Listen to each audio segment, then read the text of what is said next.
And then leaving or avoidance, that's just leaving physically or emotionally. You just take off. Just leave. And that's real common in treatment and in halfway houses, or other places like that. But it's also what people in AA call, you ever heard of the phrase geographical cure? Like if I just leave here and go somewhere else, I won't have to use. I won't be as bad, I won't be as whatever. The problem is no matter where you go, there you are, right? And I found in life that no matter where you go, if you haven't dealt with whatever's over here, that God will put in front of you whatever you need to look at here. And if you don't learn the lesson the first time when you get hit with a 2x4, the next time, God usually hits you with a Mack truck or something, and hopefully you survive it, okay? But we just don't know, okay? So at the beginning, when we're getting ready to turn our will over, you're really thinking about that step 3. Like they say in the big book of AA, step 3 is the keystone step. It's the one that lays the final foundation for working all of the rest of the steps of the program so you can get that spiritual awakening they talk about and the freedom from the obsession with alcohol and drugs. It's the keystone step that if you don't take this step seriously and really understand taking myself out of the picture, following the will of something bigger than me because I'm limited, It's kind of like, if I just rely on me to get sober, then all I have is me and my limited thinking. Limited thinking can't change limited thinking, right?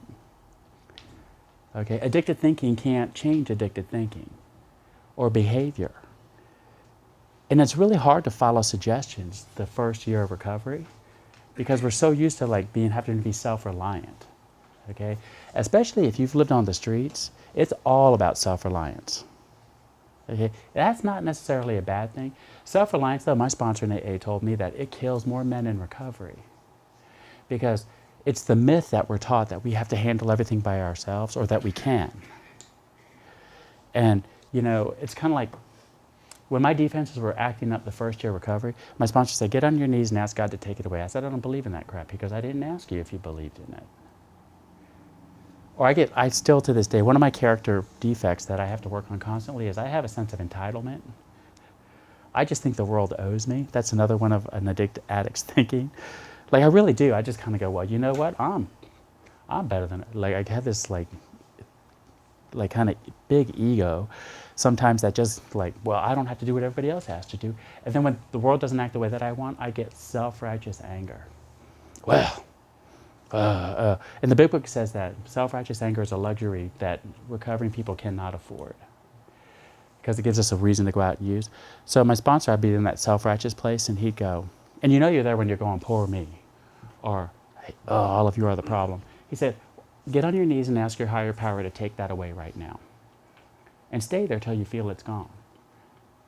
I said, you mean get down like this, say, please God, take this self-righteous anger away, do the way. He goes, yeah, because if you try to talk yourself out of it, you're not going to do it. It's bigger than you. That's what this really is, Chris.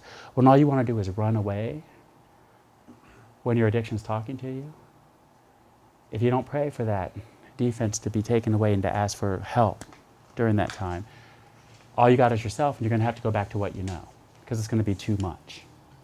Okay? And that was the hardest step for me in the program to do. Step 3, because I had been in the church and I had been a priest and I got out and got even more addicted, and then he said get on your knees and do all this stuff, and I was like, what? I don't believe in all this God stuff and this whatever, because I didn't ask you that if you believed in it. I just asked you, are you willing to try it? Because what you're trying ain't working. And I said, oh, okay, all right. I don't know how much of the big book you've actually read, but in AA, there's a chapter in there called Freedom from Bondage. And in that chapter, it says, if you have a resentment towards somebody, that what you should do is pray for them for 2 weeks to have everything that you would want for yourself. And your resentment will be lifted. And when I first got sober, I was so resentful and angry at my dad that, I was having a really hard time letting, and my sponsor said, okay, this is where the willingness comes in, Chris. Get on your knees and pray for that to be lifted. I said, you want me to pray for my dad to have everything that I would want for myself? He owes me. He's whatever. And he sat there and he went, okay, and again, I didn't ask you if you wanted to. I said, are you willing to do it? You don't even have to believe it. You just have to do it. Other people that have had this issue did it, and until you try, you won't know. And I was like, okay, all right. And damn, it worked. You know, so that's the hard part about this. So these aren't bad things. These were necessary things that we had to develop as a way of protecting our disease. Because, again, at some point it was necessary and did something for us, right? Did all these positive things.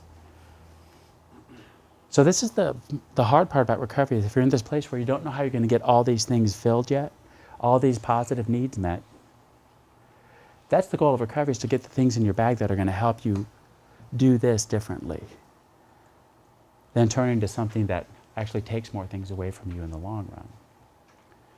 But it's a process, it's not an event. But we have to have awareness of these defenses first. When we have that, we go, oh, here I am again. Yep. I had self-righteous anger the other night and had to get on my knees again. Because somebody stole something from me that came to my house that I was trying to help. Stole $150 from me. And I was like, oh, I was just like, oh, self-righteous and this and that, whatever. And that anger was going to kill me. Called my sponsor and he said, so what do you have to do? I think you have to hit your knees, Chris, and ask God to take this anger away, right? Because you can't function if you're acting like this or thinking like this in this state of being. I said, oh my God, okay. Yeah. I had to be reminded, you know? And I got down, it took me about 20 minutes, but it finally like passed. And then I thought, what am I doing leaving $150 sitting on my counter with an addict who's only been clean for 2 weeks? Okay, like, what part did I have in that? I mean, I invited him into my house. Okay, so I've been there. I've been the guy taking the $150, you know what I mean? Yeah. So I get it. Oh, that was a good learning lesson. So anyway, all right. So if you can think about, like, can you think of like one of these that you've used? Like one defense of these that you've actually used? Sure. Yeah. Okay. Eric, just name one that you've used. Lying. Okay. Yeah. All right. Anybody else? Raging. Who said raging? Raging? Okay. All of them? Okay. Yeah. Yeah. Okay. So it's just like, yeah. And I find that, you know what? The more creative we are, the more of these that we actually use. We pick the appropriate situation, right? That's right. And we're good at reading the people. We're good at reading the people we have to do it with, right? Okay. I wasn't going to rage at my boss. Okay. I was going to smile and say whatever my boss wanted to hear. Or I was afraid of judges. After that first one, that I thought I could really snow, you know. I just couldn't believe that he wasn't convinced that we should smoke pot because Thomas Jefferson did, you know, and so did Benjamin Franklin. He just said, what? 6 months, get out, next. And my PD, my public defender, looked at me and was like, what is wrong with you? You know, and I said, I can't believe that, you know. So it keeps us trapped, Okay, so my sponsor had me look at these like on a daily basis. Start looking at my defenses. Like, was I relapsing into any of these today? This is some of the ways that my disease talks to me. And I was like, oh, okay, yeah, I was back in this or that or whatever. All right, so, cool. That's it.